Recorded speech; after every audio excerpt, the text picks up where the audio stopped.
Pizza dip! That's not what I ordered. I didn't order this.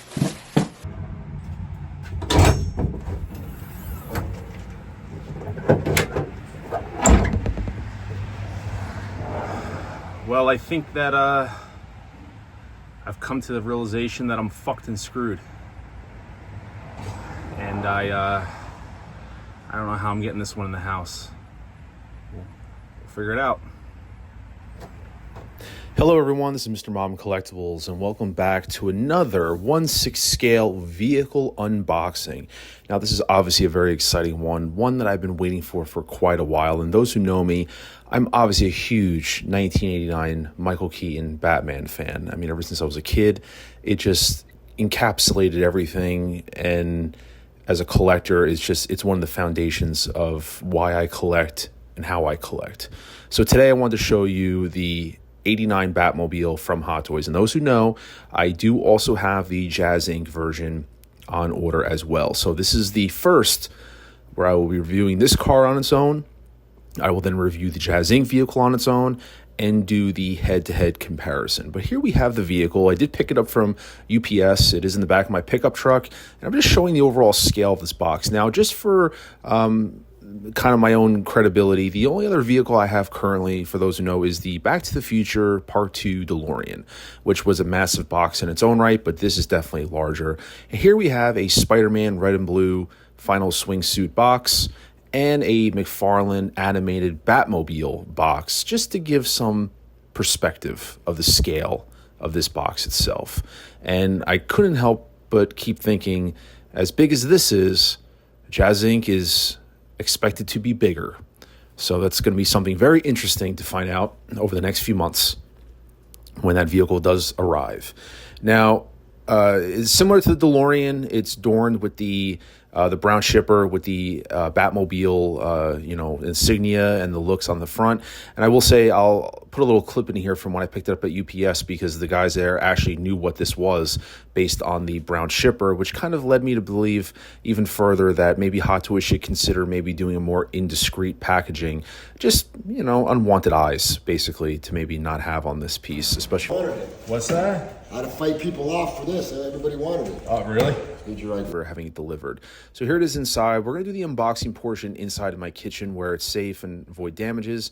And there's my little helper, Gwen, who's oh so excited. And we figure we'll use her for some scale just to kind of get an idea how big this box is. But we will be doing a showcasing outside in natural light, as I said I would, shortly. So here is, when you open it up, similar to the DeLorean, you have a nice decorative imagery on the top showing the car.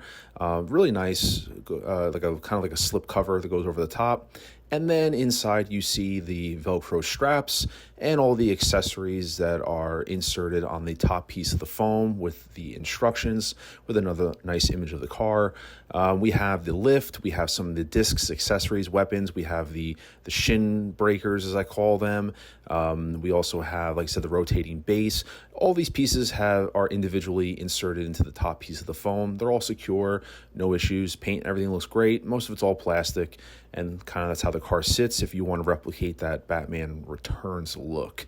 And once again, some accessories there, machine gun covers, and those shin breakers, as I pointed out earlier. But everything was secure.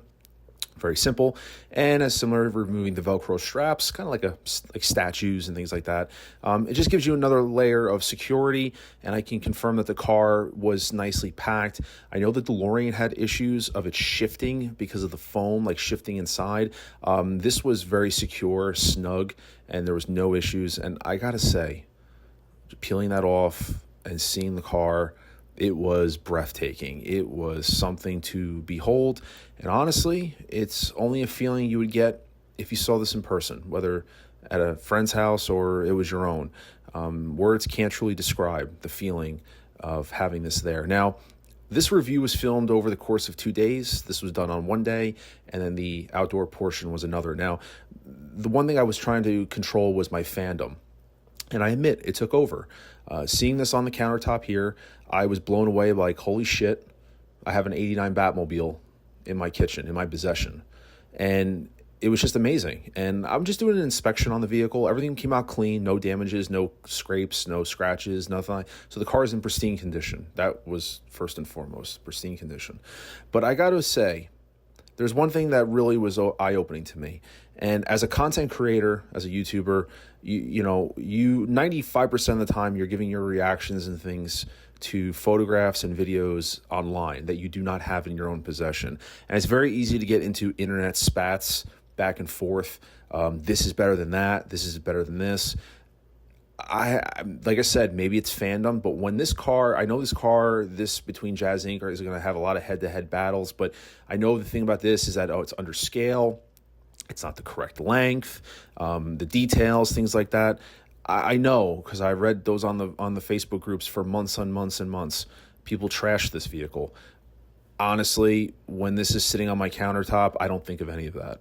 And like I said, I don't know if that's my fandom taking over, disguising the quote-unquote inaccuracies, but this car is clean. Now, it's black plastic. It's not like sprayed, so you don't really have the issues of like any overspray or anything like that. But, I mean, it is a clean, sharp vehicle. Is there obviously things that could have been done better, like weathering on that? Yeah, of course, absolutely. But once again, that stuff kind of falls by the wayside. And I'm not sure if that's right. I'll admit that. Like I said, my fandom was really taking over. I'm a huge 89 fan, so what am I going to say? I'm going to sit here, and opening up that canopy, seeing the inside, the details. It was awesome. Absolutely awesome. Now, I put the DX09 next to this just for some scaling purposes. Overall, I mean, it looked fantastic with the figure standing there. That's how it's going to be posed. And for those who maybe are not aware, I am getting said with the Jazz Inc. one, this is going to be technically my Batman Returns display, and the Jazz Inc. if all works out, will be my 89 display. So there is a reason for both vehicles. But like I said, inside, I'm just doing some walk-arounds, kind of QC inspections, things like that. And here's Gwen kind of popping in and out, and she decided she wanted to take hold, and she wanted to give this thing a proper test drive. So how can I not oblige her? So she gives it its maiden voyage of a nice push across the kitchen into the dining room to make sure all points inspection. She's my little test dummy, and she's giving it the all points, as I said, and it passed her driving test. And so there we go. It is fantastic. Absolutely great. Now, overall, what are we going to talk about? What's wrong with the car? Well, as I said, it's battery powered. That's the one thing I kind of like about it. So Hot Toys, obviously, this has a new MMS, which obviously means it's technically new. They don't call it a 2.0 or even like a reissue, but there really was not much done to this car, if anything. It's still battery powered. I wish this thing would have been USB. That is a real killer for me, it not being USB. They did also take away the cocoon canopy and left that for the original car. The batteries go in the back. So when it comes to wiring this thing, I'm actually going to get one of those fake battery USB converters on Amazon. You plug in the batteries and then you wire it to a USB outlet. And so that's what I'm going to do with it, to hook it up to my Wi-Fi display. However, it's something that Hot Toys should have done. Now, I'm told that the electrical is a little bit upgraded, like LED lights and stuff. Doesn't matter. It's not enough for me to push the needle. And so here we have it outside. I'm just going to kind of give you my overall thoughts about the car. This is just going to be an outdoor natural light showcasing, no editing in terms of the light. So where you see imperfections is what it is. I didn't see any necessarily. But as I said, I'm just going to do some passes around the car as I kind of wrap up my thoughts. So like I said, if I had to give the vehicle a grade overall, I would give it a solid B+. It's not an A, it's not an A+, but it's not below. I think a solid B+. It's a very imposing vehicle.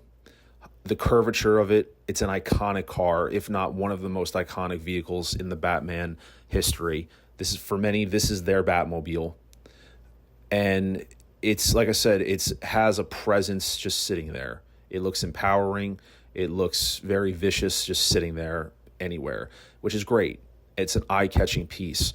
However, I'm trying to be critical in terms of what Hot Toys actually gave us, and I do feel like they just basically were running the momentum of the Flash movie, because this was announced in February of 23, and so they knew a lot of people would probably eat this up along with the figure, and Hot Toys really didn't do much to this car. It's basically a copy and paste, at $700+. And I feel like they should have given us more. And I know that out there people are going to watch this and say, well, this is giving collectors another chance. Yes, of course, absolutely. However, like I said, I'm just trying to be a little subjective in terms of the fandom loves this, but realistically, what's the quality of the vehicle? And the USB is a definite turnoff. It should have had USB. There's no question it should have had USB power. Should it have come with the Cocoon? It's hard to say. I think there maybe could have been some other updated features, better lighting, things like that, to really kind of make the car a little bit better versus the original. But like I said, it's mostly a copy and paste. So for that reason, I really can't justifiably give it anything higher than a B+. I can't give a car that was copy and pasted an A, since there's already a previous version of it. So that's what I'm giving it. Let me know in the comments below what your thoughts are about that and how I'm kind of grading this. But once again, this is just an outdoor, and this is kind of a test of what it's going to be like with the Jazz Inc. And as it stands right now, the Jazz Inc. vehicle I think it got pushed back a few weeks. So I probably won't be seeing that vehicle at the time of filming this till the end of the year, like around, I think it's it's October. End of October into November is when I'm expected the Jazz Inc. And I kind of like that because I'm going to have some months to play with the Hot Toys one and kind of really get to know this vehicle.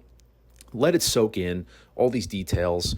I didn't want to get both cars back to back because I really want to subjectively give each one of them their own time, so to speak, in the sunlight and or the spotlight for that matter, and really kind of take in each vehicle. So I like that I get to spend some time with this vehicle, specifically this version, and get to know it and display it.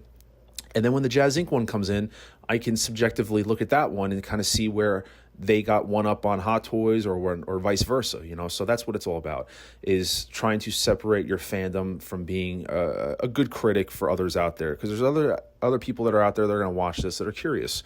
And I don't know that many content creators that are going to be able to do a head-to-head comparison that have both vehicles, because many of them chose one or the other, which is completely fine. Absolutely nothing wrong with that. Me, I'm crazy. There's nothing wrong with that either. So I opted to get both. And so far, I'm really happy that I have this vehicle in my possession. I think it's priced moderately to what it is. Couldn't be any more because, you know, like I said, they didn't give us anything extra, so to speak. But it is a beautiful, imposing piece. The lines, the curvature, like I said, there's no QC issues that I can see on the vehicle. It looks fantastic, and I can't wait to spend some more time with this. I didn't plug it in for this because I was doing it outdoors, but I did do it off camera, and all the lights and everything, electrical work, no issues like that at all. I just, like I said, filming this outside, it was very hot out, and for the sake of, I was more worried about the visuals and using this as kind of, because I'm going to be very in-depth with the Jazz Inc. one because, like I said, it's double the price, much more details to go over. There is things missing on Hot Toys, weathering and all the fine minutia things. Yes, it is missing stuff. That kind of goes into my rating of the B+, is that it's missing the finer details. But overall, if you're a Batman fan, this is going to do it for you 100%. It just depends on how much of a fan that you are and how you're willing to go. But you can say that about anything, Iron Man, Spider-Man.